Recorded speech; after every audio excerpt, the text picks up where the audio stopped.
Assalamualaikum warahmatullahi wabarakatuh. Sampurasun. Mugia Rahayu Sagung Kumaya. Kali ini kita ada segmen baru, yaitu segmen Kemari Kisah Menarik dalam Misteri. Awal judul kita hari ini yaitu tentang kisah yang menarik yang telah dialami dan menjadi pengalaman nyata dari tim kita juga, tim PNP Pemuda Nusantara Pasundan, yaitu Kang Damar. Beliau memiliki pengalaman nyata dan mempelajari ilmu leak. Assalamualaikum warahmatullahi wabarakatuh. Nama saya Damar. Saya di sini menceritakan atau mengisahkan kisah hidup saya. Semasa saya kecil, saya selalu dididik keras oleh ayah saya. Entah itu tujuannya untuk apa, saya waktu itu masih belum mengerti ya. Karena memang saya masih istilahnya masih kecil gitu kan. Seiring berjalannya waktu, saya disuruh puasa oleh almarhum ayah saya. Disuruh puasa. Puasanya itu ya Senin 7 kali dan Kamis 7 kali. Di perjalanan saya berpuasa.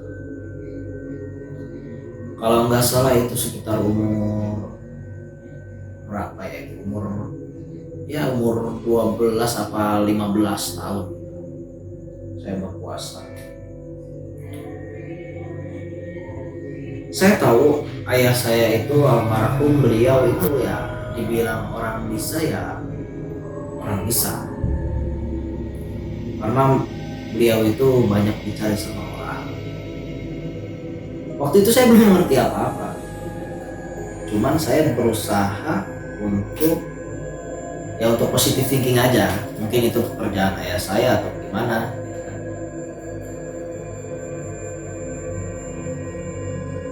Tapi dalam waktu ya istilahnya 2 tahun atau 3 tahun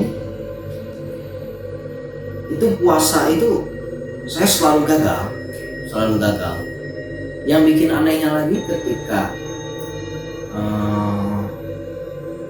istilahnya nih, saya berangkat ke sekolah dan saya batal puasa. Anehnya itu beliau itu selalu tahu kalau misalkan saya itu sudah batal puasa.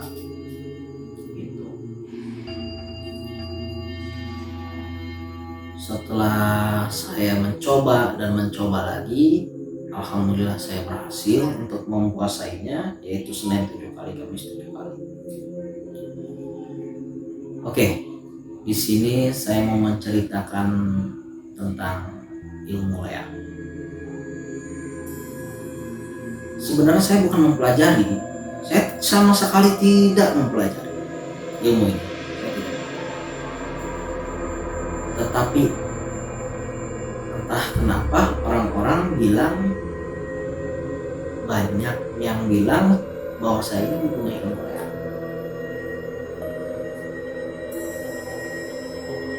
Padahal saya tidak mempelajari sama sekali. Cuma di sini saya hanya meluruskan, saya tidak mempelajari.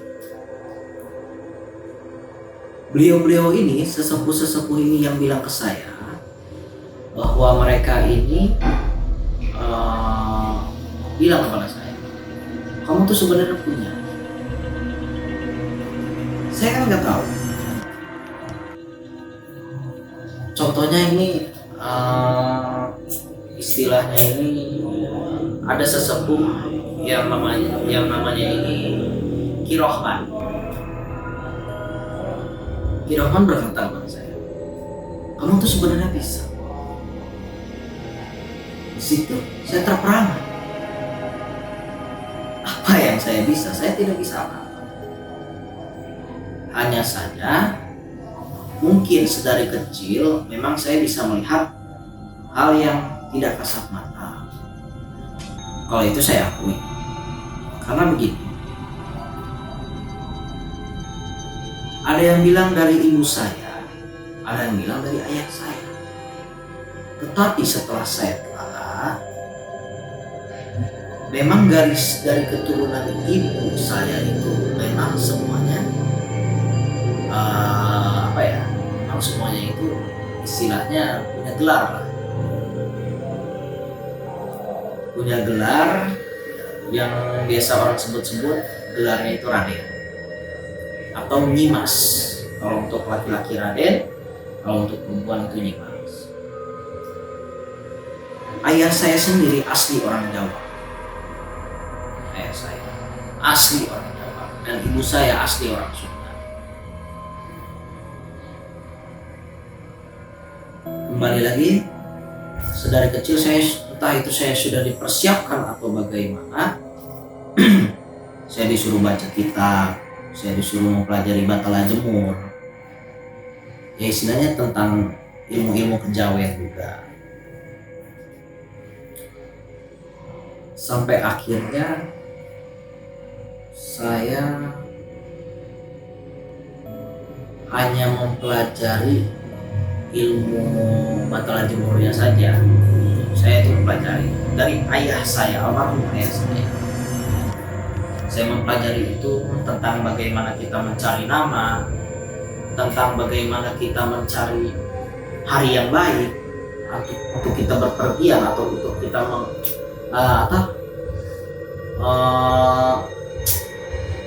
melaksanakan hajat.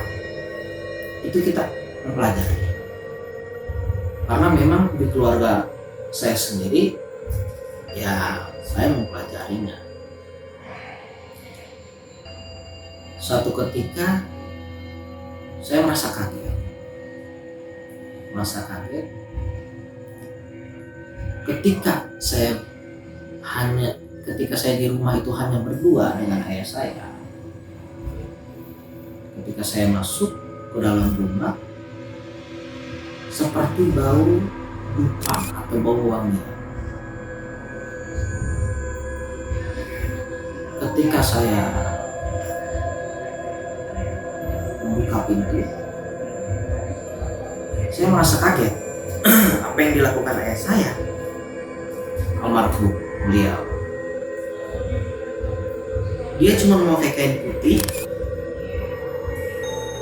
lidah panjang, ya hampir segini lah, lidah itu memanjang, dan pupil bola mata itu agak membesar. Dan saya melihat kukunya itu sudah agak panjang. Sepertinya memang dia melakukan ritual. Itu saya waktu itu masih mengerti. Cuman terakhir pada saat setelah ritual, saya bertanya nih ke ayah saya, ya tadi ayah ngapain sih? Oh, itu ayah lagi mempelajari karya seni. Dia bilang hanya seperti itu. Cuman saya, karya seni, ini karya seni apa? Waktu itu saya masih SMP. Karya seni apa ini? Saya di situ penasaran. Saking saya penasarannya, setiap ayah saya melakukan ritual atau melihat istilahnya dalam bahasa Balinya, ya saya tanya kepada orang yang mungkin mengerti dengan hal spiritual. Sebut saja yang tadi saya sebut itu Ki Rohmah. Ki,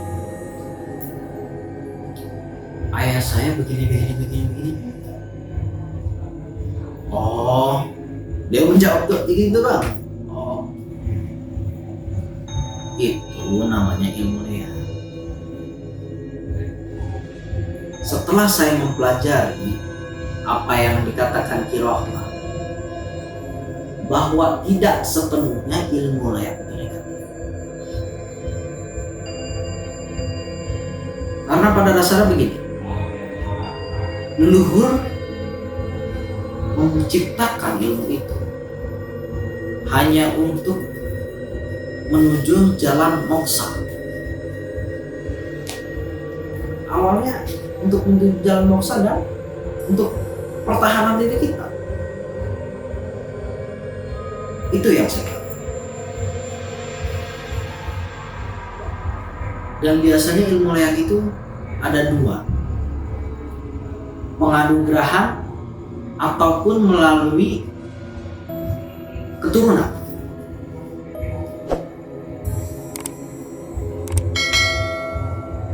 Melalui keturunan,